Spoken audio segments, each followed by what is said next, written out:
Hi, my name is Mara Linsky-Deegan, and I am the Associate Curator and Registrar here at the Charles H. MacNider Art Museum in Mason City, Iowa.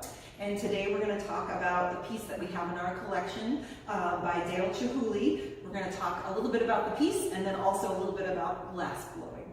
But this piece right here is called Azteca Yellow Persian Set with Black Lipped Wraps, which is a long thing to say, but I think it really is a great title for this piece. So we're going to talk a little bit about Dale Chihuly, the artist, first. He is a living artist. He was born in 1941 in Tacoma, Washington. He grew up and went to high school there, and then decided to go to college at the College of Puget Sound, which is now called the University of Puget Sound. He went there for about a year and was like, I'm not sure about this. I think I want to go to the University of Washington and maybe study architecture and design. He really liked designing things and creating things, so he thought maybe that would be something that he would enjoy. So he transferred to the University of Washington and went there for about another year and was just like, I don't know about this. I just think I'm not, cut out for college. This is not something that's really challenging me. I'm just going to take some time off. So he took some time off and decided he was going to travel. So he first was going to go around Europe a little bit, and he was, I don't know about that. So then he decided, I know, I'll go to the Middle East. So he decided to travel. This is the late 1950s, early 1960s. So he traveled to the Middle East and went around, and then he went to Israel. And when he was in Israel, he was able to see a lot of different artistic presentations, shows, and things, and he just was like, this is amazing. This is what I want to do with my life. I want to be an artist. So he came back to the United States, went back to the University of Washington, and decided that he was going to focus on art. And actually, it wasn't glass art that he decided to focus on. It was actually weaving. He decided that he really liked weaving, and he was going to focus on that as something he was going to study. So he started to do that, and then in one of his classes, he actually began with some of his tapestries weaving in pieces of glass into the tapestries. And when he was doing that, he just fell in love with glass, the way it looked, the way it worked, and thought, you know what, I'm gonna check out glass. I think glass is kind of cool.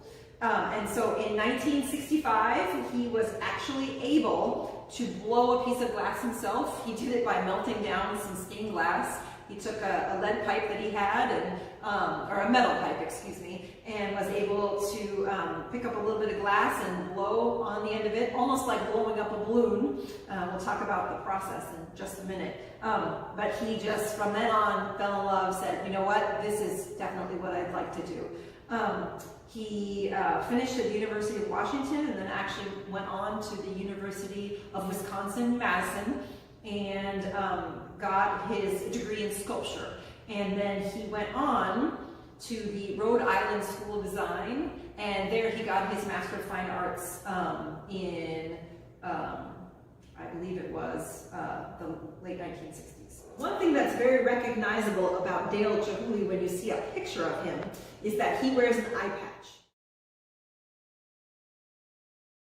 And this is not an eye patch for decoration. He actually does need that. In the 1970s, he was in a car accident, and it was kind of a serious one, and he actually was blinded in one of his eyes, in his left eye, and so he does wear an eye patch now. And just after that, a couple years later, he had some other injuries to his arms, and it made it very hard for him to blow glass himself. And so he actually works in a collaborative process. And what that means is that he has other people who are also glass blowers come and work with him. So he has an idea of what he wants to create, and then he has other people help him create those pieces of glass, which is kind of cool. He's very big on using all kinds of different media as part of the art project. So he is actually, besides a glass artist, being known for that, he's also a drawer and a painter, and he does all kinds of preliminary drawings and paintings before he creates pieces of glass with the help of others, which I think is pretty cool, to use your friends and other colleagues to make an artwork together. One thing I'd like to talk about is how glass is blown. Some of you guys may have seen how glass is blown, especially if you've gone to Renaissance fairs. A lot of Renaissance fairs will have demonstrations of glass blowing. And if you ever go to one and they do have that, I suggest you watch because it's a pretty cool process.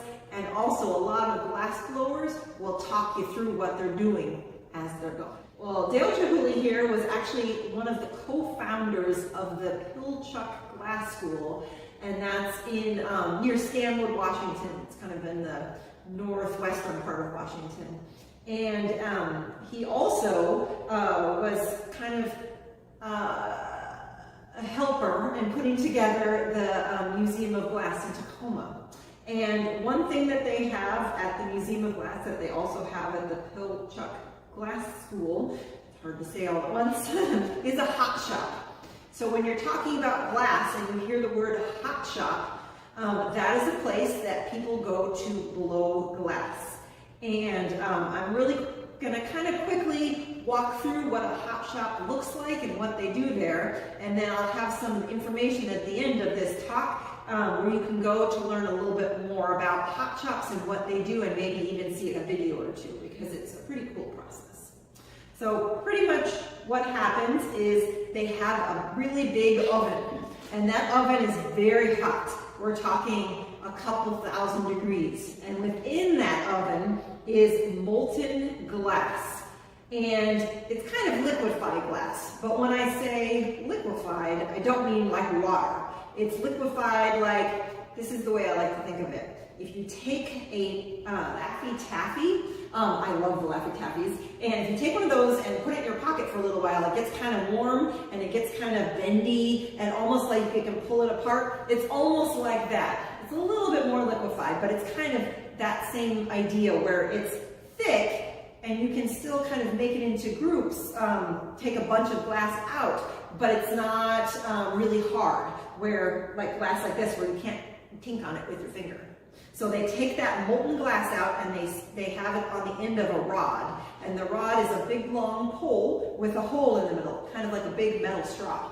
And so the glass is on the end, you can pull it out and then they blow in it. That's why it's called blow glass. They blow down the rod and then it makes a bubble at the end inside the glass, kind of like bubble gum. And then from there you can make different shapes.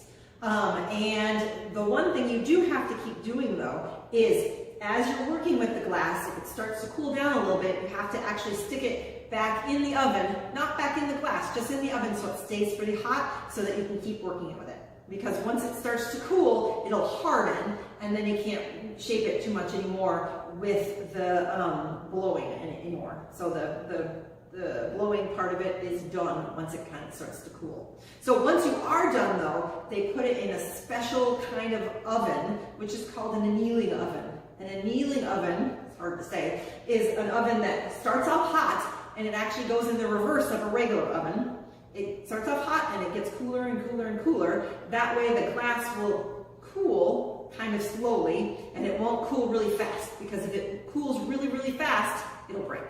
And they don't want it to break, so they use this to kind of slow that process and help it form and be nice and solid. So, like I said, if you are interested in learning a little bit more about how a hot shop works and seeing the process, ask your parents first, but if they say it's okay to go on the internet, you can go to the Museum of Glass, look that up, and they have all kinds of information about hot shops and how those work, and they even have some cool pictures of all the different tools and stuff that you can use there. You can also go to chihuly.com, and I'm going to spell that for you. It's CHIHULY.com, and that is actually Dale Chihuly's website. And he has all kinds of information about himself, about glass blowing, and you get to see all the cool things that he has made. Some of them are small, like the piece we have here, and some of them are huge. He does large outdoor sculptures, and some of them can even be several stories tall, which is pretty cool. So, thanks for joining us today.